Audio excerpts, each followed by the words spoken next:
नमो नमः छात्रों, आप सभी का मेरे YouTube चैनल संस्कृत साधना में स्वागत है।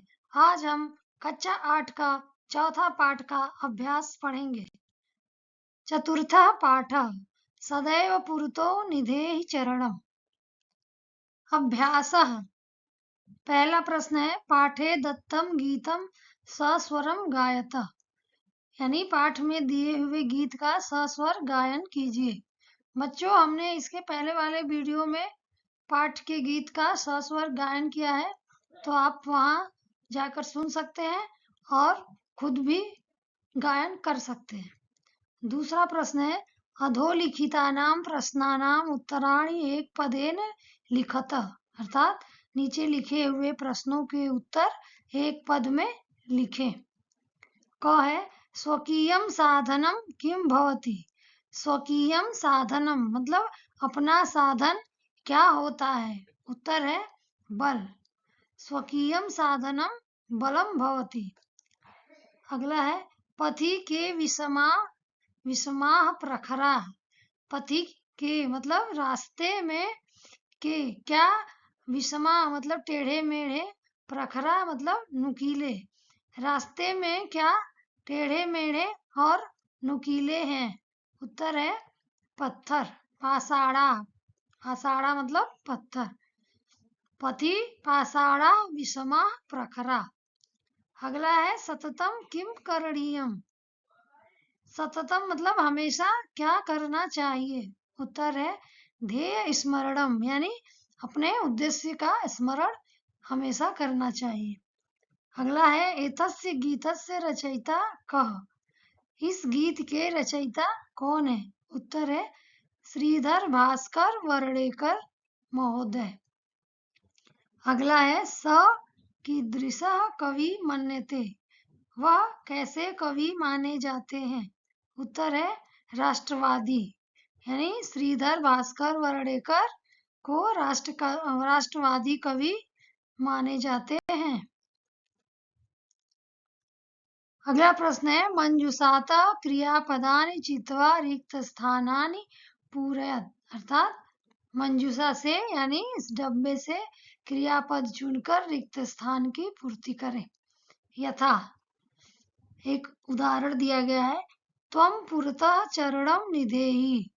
त्वं पुरतः मतलब तुम आगे रखो, चरण मतलब चरण, निधेहि मतलब रखो, तुम अपने कदम आगे रखो या आगे बढ़ाओ। ऐसे ही हमें सारे रिक्त स्थान है उनको भरने हैं। तो पहला है, तुम विद्यालयम चल, यहाँ पे हम लिखेंगे चल, तुम विद्यालय चलो। राष्ट्रीय अनुरक्तिम विधेहि। विधेहि मतलब रखो या करो, करो। राष्ट्रीय मतलब राष्ट्र से, अनुरक्ति मतलब प्रेम, राष्ट्र से प्रेम करो। मह्यम जलम देहि, मुझे जल दो या फिर मुझे जल दीजिए। मूढ़ जहि धनागम तृष्णम। मूढ़ मतलब हे मूर्ख, जहि मतलब छोड़ो, धनागम तृष्णम धन की इच्छा। हे मूर्ख धन की इच्छा छोड़ो। भज गोविंदम, गोविंदा को भजो, यानी ईश्वर को भजो, याद करो। सततम ध्येय स्मरणम कुरु, हमेशा ध्येय यानी उद्देश्य का स्मरण करो। प्रश्न नंबर 4 है, उचित कथनानां समक्षम आम, अनुचित कथनानां समक्षम न इति लिखत, यानी सही कथन के सामने आम यानी हाँ और गलत कथन के सामने न यानी ना लिखना है। यथा, उदाहरण है, पुरतः चरणम निधेहि, आगे कदम रखो। यह कथन सही है, इसके लिए यहाँ आम लिखा है। अगला है, निज निकेतनम गिरि शिखरे अस्ति। निज निकेतनम गिरि शिखरे यानी पर्वत पर अपना निवास स्थान है। यह कथन सही है, इसके लिए हम यहाँ पे आम लिखेंगे। स्वकीयम बलम बाधकम भवति, अपना बल बाधक होता है, नहीं, यह कथन गलत है, इसके लिए हम यहाँ न लिखेंगे। पथि हिंस्रा पशव न संति। पथि माने रास्ते में, हिंसा पशव हिंसक पशु नहीं है, यह कथन भी गलत है, इसके लिए हम यहाँ पे न लिखेंगे। गमनम सुकरम अस्ति। गमनम मतलब हमारा रास्ता या हमारी यात्रा, सुकरम मतलब आसान है, ये वाक्य भी गलत है, इसके लिए हम यहाँ न लिखेंगे। हमारा रास्ता दुष्कर है, दुष्करम है यानी कठिन है, यहाँ पे सुकरम लिखा है, इसके लिए यहाँ पे न लिखेंगे। अगला है सदैव अग्रे एव चलनीयम। हमेशा आगे ही चलना चाहिए, ये वाक्य सही है, तो इसके लिए हम यहाँ आम लिखेंगे। अगला है आ। वाक्य रचनाया अर्थ भेदम स्पष्टीकुरुता। अर्थात ये जितने भी शब्द दिए गए हैं उनका अर्थ और वाक्य रचना करना है। तो पहला है परितः। परितः मतलब चारों ओर, और इसका वाक्य रचना है गृहम परितः वृक्षा सन्ति, यानी घर के चारों ओर वृक्ष हैं। दूसरा है पुरतः। पुरतः मतलब सामने, तो हम वाक्य बनाएंगे विद्यालयस्य पुरतः उद्यानम अस्ति, यानी विद्यालय के आगे या विद्यालय के सामने उद्यानम माने बगीचा है। तीसरा है नगः। नगः मतलब पर्वत, इसका वाक्य बनेगा हिमालय एक प्रसिद्ध नग अस्ति, यानी हिमालय एक प्रसिद्ध पर्वत है। अगला है नागः। नागः मतलब सर्प, तो हम यहाँ पर वाक्य बनाएंगे वने एकः नागः वसति, यानी वन में एक नाग रहता है। अब अगला है आरोहणम। आरोहणम मतलब चढ़ना, तो हम वाक्य बनाएंगे पर्वतस्य आरोहणम दुष्करम भवति, यानी पर्वत पर चढ़ना दुष्कर यानी कठिन होता है। अगला है अवरोहणम। अवरोहणम मतलब उतरना। पर्वतस्य अवरोहणम सुकरम भवति, यानी पर्वत से उतरना सुकरम मतलब आसान होता है। विषमा। विषमा मतलब असामान्य, हम वाक्य बनाएंगे मार्गे विषमा पाषाणा सन्ति, यानी मार्ग में असामान्य पत्थर हैं। समा। समा मतलब सामान, एक सामान। अध्यापकाय सर्वे छात्रा समा भवन्ति, यानी अध्यापक के लिए सभी छात्र छात्रा समान होते हैं। प्रश्न नंबर 5 है मंजुषातः अव्यय पदानि चित्वा रिक्त स्थानानि पूरयत्। अर्थात मंजुषा से अव्यय पद चुनकर रिक्त स्थान की पूर्ति करें। मंजुषा मतलब इस डब्बे से। तो अव्यय पद कौन कौन सा है देख लेते हैं। ए मतलब ही, खलु निश्चित रूप से, तथा मतलब वैसा ही, परितः चारों ओर, पुरतः आगे या सामने, सदा हमेशा, विना मतलब बिना। क है विद्यालयस्य पुरतः एकम उद्यानम अस्ति, विद्यालय के आगे या सामने एक बागीचा है। सत्यम एव जयते, सत्य की विजय होती है, सत्य की ही जय होती है।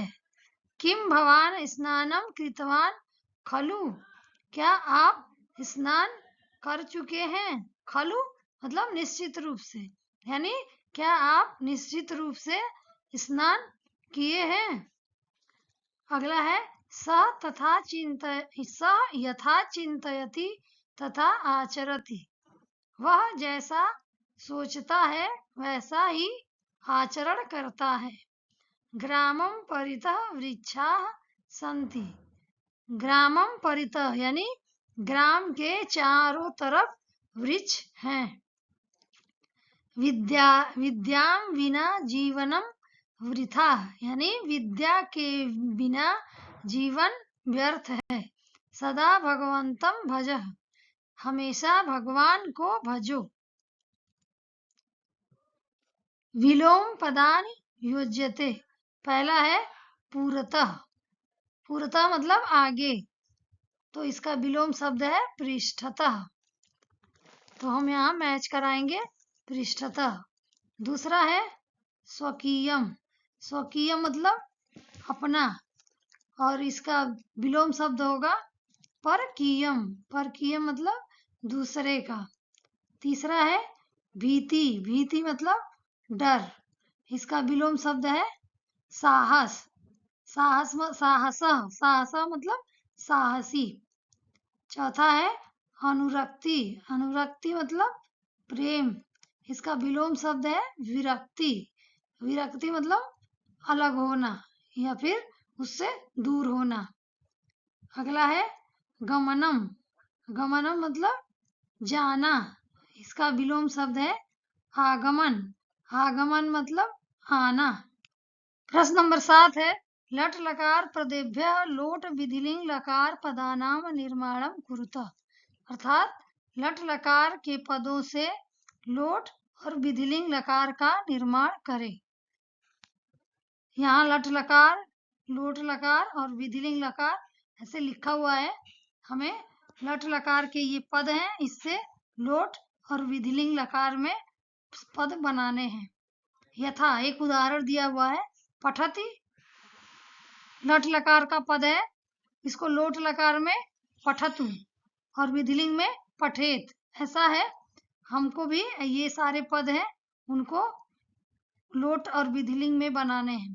खेलसी, खेलसी प्रथम पुरुष, खेलसी मध्यम पुरुष एक वचन का शब्द है, तो लोट लकार में मध्यम पुरुष एक वचन में खेल, और विधिलिंग में मध्यम पुरुष एक वचन में खेले।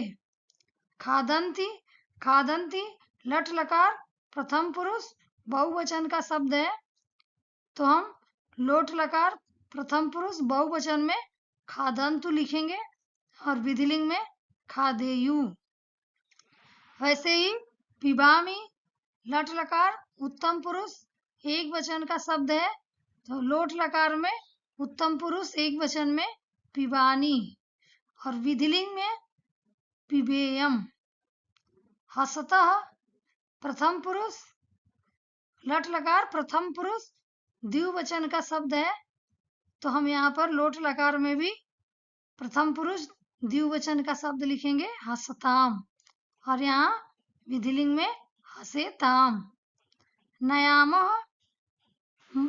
नयाम लट लकार उत्तम पुरुष बहुवचन का शब्द है, और लोट लकार में हम लिखेंगे नयाम और विधिलिंग में लिखेंगे नएम।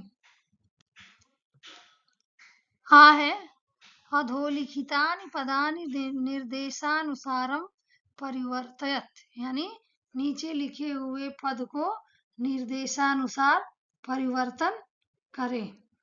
यथा, उदाहरण है गिरि शिखर, इसको सप्तमी एक वचन में परिवर्तन करना है, तो गिरि शिखर का सप्तमी एक वचन क्या होगा, गिरि शिखरे। वैसे हमें पथिन का सप्तमी एक वचन में लिखना है, तो पथिन का सप्तमी एक वचन में पथि। राष्ट्र, राष्ट्र का चतुर्थी एक वचन में लिखना है, तो हम लिखेंगे राष्ट्राय। पाषाण सप्तमी एक वचने, यानी सप्तमी एक वचन में पाषाणे। यान द्वितीया बहुवचने, यानी द्वितीया बहुवचन में होगा यानानि। शक्ति प्रथमा एक वचने, यानी प्रथमा एक वचन में होगा शक्ति। पशु सप्तमी एक वचने, सप्तमी बहुवचने, तो हम लिखेंगे पशुषु। धन्यवाद बच्चों। अगर इस पाठ से संबंधित कुछ भी पूछना हो तो आप कमेंट में जरूर लिखिए, वीडियो को लाइक कीजिए और चैनल को सब्सक्राइब कीजिए। Thank you.